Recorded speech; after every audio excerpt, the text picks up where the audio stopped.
Musarambagh bridge దగ్గర వరద ఉధృతి తగ్గుతోంది. ఈ నెల 26న రాత్రి సంభవించిన భారీ వరదకు నిర్మాణంలో ఉన్న బ్రిడ్జ్ మునిగిపోయింది. మూసీ నుంచి 35,000 క్యూసెక్కుల ప్రవాహం పోటెత్తింది. దీంతో సుమారు 10 అడుగుల ఎత్తున వరద ఉధృతంగా ప్రవహించింది. ధోబీఘాట్ సహా చుట్టుపక్కల ప్రాంతాలు జల దిగ్బంధంలో చిక్కుకున్నాయి. అయితే ఇప్పుడిప్పుడే వరద ఉధృతి తగ్గుతుంది. ఇంత పెద్ద స్థాయిలో వరదను ఎప్పుడూ చూడలేదు అని అంటున్నారు అక్కడి స్థానికులు. తమ ఇళ్లలోని సామాగ్రి సైతం నీటిలో కొట్టుకుపోయాయని చెబుతున్నారు. ముసారాంబాగ్ బ్రిడ్జ్ నుంచి మరింత సమాచారం మా ప్రతినిధి రవిచంద్ర అందిస్తారు.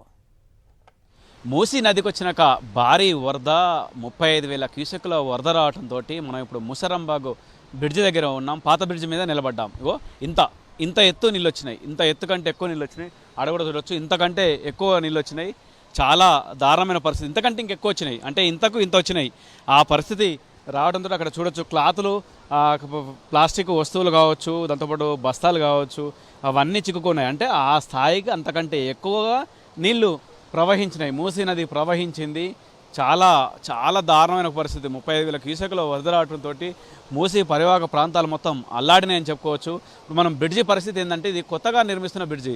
మనం నిలబడ్డది ఏంటంటే పాత బ్రిడ్జి. పాత బ్రిడ్జికి ప్రత్యామ్నాయంగా కొత్త బ్రిడ్జి నిర్మాణం చేపడుతున్నారు. నిర్మాణం చేపడుతున్నట్టుగా సమయంలోనే నిన్న వచ్చినట్టుగా భారీ వరదతోటి నిర్మాణానికి సంబంధించిన మిగతా అవన్నీ కూడా సీకులు కావచ్చు, రాడ్స్ కావచ్చు, ఐరన్ రాడ్స్, ఇవన్నీ మొత్తం కొట్టుకుపోయి అవతల పడిపోయాయి. చూడొచ్చు, ఆ బ్రిడ్జి అవతల నిర్మాణం అయింది, ఇవతల నిర్మాణం అయింది.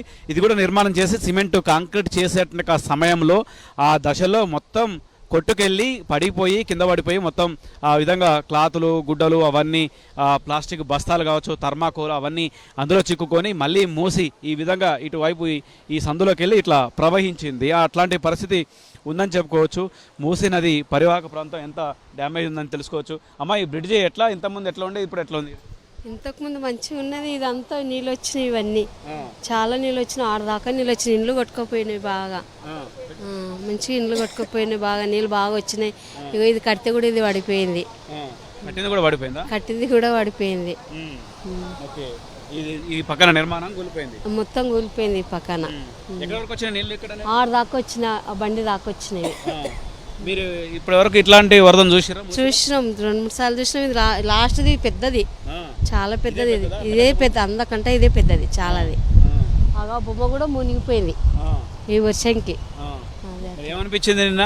చాలా వర్షం వచ్చింది అనిపించింది. అట్లా భయపడ్డాం. రైట్. అంటే జనాలు చెప్పేది ఇది, వర్షానికి భారీగా ఈ కొత్తగా నిర్మాణం చేసేట్టుగా బ్రిడ్జి కూడా కూలిపోయింది. అంటే బ్రిడ్జి నిర్మాణ పనులు మొత్తం కూలిపోయాయి, అందులో పడిపోయినాయి, మూసీ నదిలో పడిపోయాయి.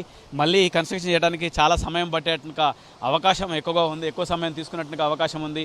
పరిస్థితి ఇది ముసారాంబాగ్ బ్రిడ్జి దగ్గర ఉన్న పరిస్థితి. మూసీ పరివాహక ప్రాంతాలన్నీ కూడా చాలా ఇళ్లలోకి, నివాసాల్లో కూడా నీళ్లు వెళ్ళాయి. పరిసర ప్రాంతాల నుండి రేకుల చెట్లు కావచ్చు, కొన్ని గుడిసెలు వేసుకొని కూడా నివసిస్తుంటారు పేదలు. వాళ్ళ ఇళ్లలోకి నీళ్ళు వచ్చాయి. వాళ్ళకి సంబంధించిన వస్తువులన్నీ మూసీ నదిలో కొట్టుకుపోయాయి. ఉన్నట్లుగా బియ్యం, పప్పులు అన్నీ కూడా మొత్తం తడిసి ముద్దయిపోయాయి. వాళ్ళకి ఆహారాన్ని కూడా అందించాల్సిన అవసరం ఉంది. మా కొంతమంది దాతలు కూడా బియ్యం కావచ్చు, అలాంటి వస్తువులు కూడా ఇచ్చి ఆదుకోవాలంటూ కూడా మూసీ నిర్వాసితులు కోరుతున్నారు. ఇది ముసారాంబాగ్ బ్రిడ్జి దగ్గర ఉన్నటువంటి పరిస్థితి. కెమెరా పర్సన్ రంగనాయకులతో రవిచంద్ర, సాక్షి టీవీ, హైదరాబాద్.